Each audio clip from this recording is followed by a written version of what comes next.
Assalamualaikum warahmatullahi wabarakatuh. Perkenalkan, nama saya Muhammad Fatin Siddiqi Maulana. Saya dari angkatan 2018. Di sini saya akan menjelaskan sedikit tentang Museum Nasional Indonesia. Pada awalnya, Museum Nasional Indonesia itu bernama Bataviasch Genootschap van Kunsten en Wetenschapppen atau bisa disebut juga dengan BG, yang didirikan pada 24 April 1978. Nah, lembaga ini bersifat independen dengan tujuan memajukan penelitian dalam bidang seni dan ilmu pengetahuan. Selain itu, BG juga menerbitkan hasil-hasil penelitian. Semboyannya adalah Tenute van het Algemeen, yang berarti untuk kepentingan masyarakat umum. Salah satu pendiri lembaga ini, JCM Radermaker, menyumbangkan sebuah rumah miliknya di Jalan Kali Besar, yang pada masa saat itu merupakan kawasan perdagangan penting di Batavia. Ia pun menyumbangkan koleksinya berupa benda-benda budaya dan buku-buku. Sumbangan Radermaker inilah yang menjadi awal mula berdirinya museum dan perpustakaan. Selama masa pemerintahan Inggris di Jawa, Letnan Gubernur Sir Thomas Stamford Raffles memerintahkan pembangunan gedung baru untuk digunakan sebagai museum dan ruang pertemuan untuk literary society. Alasan pembangunan gedung ini yaitu karena rumah di Jalan Kali Besar itu sudah penuh dengan berbagai koleksi. Nah, bangunan ini berlokasi di Jalan Majapahit nomor 3. Kemudian dari masa ke masa, jumlah koleksi BG ini tuh terus meningkat nih. Pada akhirnya museum di Jalan Majapahit tidak dapat lagi menampung koleksinya. Pada tahun 1962, pemerintah Hindia Belanda yaitu memutuskan untuk membangun sebuah gedung museum baru di lokasi yang ada sekarang ini, yaitu di Jalan Medan Merdeka Barat nomor 12. Nah, gedung museum baru ini dibuka untuk umum pada tahun 1968. Museum ini sangat dikenal di kalangan masyarakat Indonesia, khususnya penduduk Jakarta, yaitu dengan sebutan Museum Gajah atau Gedung Gajah, karena di halaman depan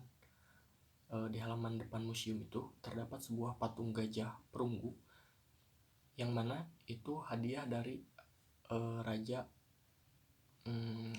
Chulalongkorn yang berasal dari Thailand pada saat dia berkunjung ke Indonesia pada saat itu. Nah, kemudian gedung ini juga disebut juga sebagai gedung arca, karena di dalam gedung memang banyak sekali tersimpan berbagai jenis dan bentuk arca yang berasal dari berbagai periode. Pada tahun 1923, perkumpulan ini memperoleh gelar Koninklijk karena jasanya dalam bidang ilmiah dan proyek pemerintah, sehingga lengkapnya menjadi Koninklijk Bataviasch Genootschap van Kunsten en Wetenschappen pada tanggal 26 Januari 1950. Koninklijk Bataviasch Genootschap van Kunsten en Wetenschappen kemudian itu diubah namanya menjadi Lembaga Kebudayaan Indonesia. Perubahan ini disesuaikan dengan kondisi waktu itu ya. Sebagaimana tercermin dalam semboyan barunya, memajukan ilmu-ilmu kebudayaan yang berfaedah untuk meningkatkan pengetahuan tentang kepulauan Indonesia dan negeri-negeri di sekitarnya. Mengingat pentingnya museum ini bagi bangsa Indonesia, maka pada tanggal 17 Desember 1962, Lembaga Kebudayaan Indonesia menyerahkan pengelolaan museum kepada pemerintah Indonesia, yang kemudian menjadi museum pusat. Akhirnya, berdasarkan surat keputusan Menteri Pendidikan dan Kebudayaan tercatat pada tanggal 28 Mei 1979, museum pusat ditingkatkan statusnya menjadi museum nasional.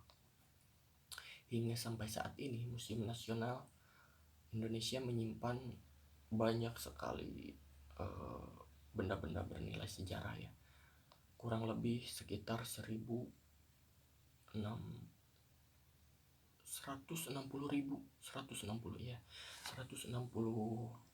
benda-benda bernilai sejarah yang terdiri dari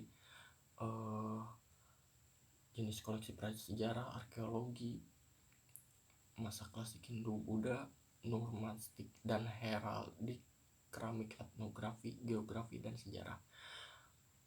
Kompleks Museum Nasional Indonesia dibangun di atas tanah seluas 26.500 meter persegi dan hingga saat ini mempunyai 2 gedung, yaitu gedung A digunakan untuk ruang pamer serta penyimpanan koleksi, sedangkan gedung B dikenal pula dengan sebutan Gedung Arca yang dibuka secara resmi pada tanggal 20 Juni tahun 2007 oleh Presiden Susilo Bambang Yudhoyono. Selain digunakan untuk pameran, museum ini juga digunakan untuk kantor, ruang referensi, ruang konferensi, laboratorium dan juga perpustakaan. Mungkin segitu saja penjelasan singkat dari saya. Mohon maaf apabila ada kesalahan. Wabillahi taufiq wal hidayah. Wassalamualaikum warahmatullahi wabarakatuh.